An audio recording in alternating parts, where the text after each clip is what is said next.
Multi state credit cooperative society का registration हो रहा है या नहीं हो रहा है, होगा या नहीं होगा, आज का वीडियो केवल इसी पे है। क्योंकि multi state credit cooperative society Maharashtra में और साउथ में बहुत ज्यादा चलता है और वहां पर उन लोग जस्ट लाइक बैंक काम करते हैं और बहुत ज्यादा मेंबर्स होते हैं। सैकड़ों करोड़ों में उनका डिपॉजिट होता है, उनका सैकड़ों करोड़ों में लोन होता है। लेकिन जब देखेंगे कि उनको चला कौन रहा है, तो कम पढ़े लिखे या लिमिटेड पढ़ाई लिखाई वाले लोग ही उसको पूरा चला रहे हैं। उसका गवर्निंग बॉडी अलग से बना हुआ, वहां पर चुनाव होता है। जस्ट लाइक बैंक वो काम भी कर रहे हैं, लेकिन जस्ट लाइक गवर्नमेंट वहां पे रूलिंग भी चल रही है। इसका मतलब ये है कि अगर आप देखेंगे कि देश में पॉलिटिक्स होता है, तो फिर मल्टी स्टेट कोऑपरेटिव सोसाइटी में भी पॉलिटिक्स होता होगा। यस और नो? बहुत सारी चीजें हैं जिसके कारण मल्टी स्टेट कोऑपरेटिव सोसाइटी अच्छा है और कहीं पर उसमें लिमिटेशन भी है। अच्छा इसलिए है क्योंकि एक से ज्यादा स्टेट में काम कर पाता है, बैंकिंग के जैसा काम होता है, डिपॉजिट ले सकते हैं और उसी डिपॉजिट से पैसे कमा सकते हैं। लेकिन अब कंस्ट्रेंट में आ जाते हैं, नॉन प्रॉफिट ऑर्गेनाइजेशन है, ऑनलाइन दिखता है, कहीं कुछ गड़बड़ किया तो तुरंत पता चल जाएगा। ये कस्टमर के लिए अच्छा, लेकिन कोऑपरेटिव सोसाइटी को बहुत ज्यादा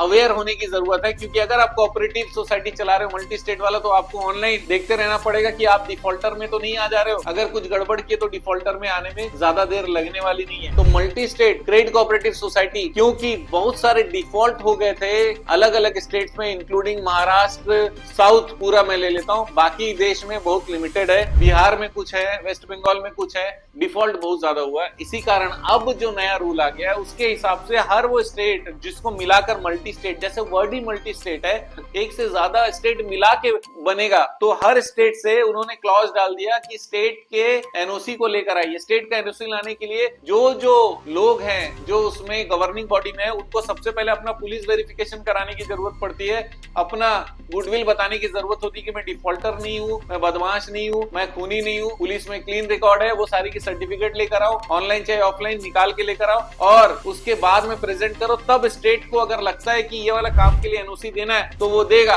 लेकिन मिल रहा है क्या इजीली? बहुत ज्यादा मुश्किल हो रही है। और मिलेगा कि मिल सकता है अगर आप उतने दृढ़ संकल्पित भी हो और आपके लोग बहुत अच्छे भी हैं और आपका थोड़ा अप्रोच भी है, थोड़ा लाइजनिंग भी है गवर्नमेंट में और आप समझा भी सकते हो, प्रोजेक्ट भी बनाए हुए हो, केवल डायलॉग में नहीं हो, सच में इस पे बहुत अच्छा काम करना चाहते हो, तब आपके लिए संभावना है कि आप एक से ज्यादा स्टेट से एनओसी ला सकते हो। बहुत ज्यादा तकलीफ या काम आपको करना पड़ेगा और ये आपको ही करना पड़ेगा। किसी कंसल्टेंट के भरोसे अगर आप ये सोचते हो कि वो करके देगा, सर नहीं कर सकता क्योंकि यहाँ पर गुडविल काम आने वाला है। सर कंसल्टेंट का गुडविल काम नहीं आएगा क्या? उसका आएगा, लेकिन एज ए प्रेजेंटर। लेकिन एक्चुअली जितने लोग गवर्निंग बॉडी में, उनका गुडविल सबसे ज्यादा इंपॉर्टेंट है। उनके बारे में स्टैब्लिश होना चाहिए कि ये धोखाधड़ी करने के लिए वाला काम नहीं कर रहे हैं, क्योंकि बहुत सारे धोखे ऑलरेडी हो चुके हैं और ये जनता के लिए स्पेशली ये वाला प्रोविजन बना हुआ है। इसी कारण multi state credit cooperative society अगर आपको बनाना है तो प्रोसेस और सारे चीजों में हम मदद जरूर कर सकते हैं, लेकिन आपको एनओसी का तकलीफ खुद करना पड़ेगा। एज ए प्रेजेंटर जब जरूरत होगी हम लोग हेल्प कर सकते हैं, बट बहुत टफ है। तो सर आप ये बोलते हो क्या कि हमको ये लेना चाहिए? लेने में कोई परेशानी नहीं है, सोचने में कोई परेशानी नहीं है, लेकिन आपका गवर्निंग बॉडी जबरदस्त होना चाहिए, राइट? तो दोस्तों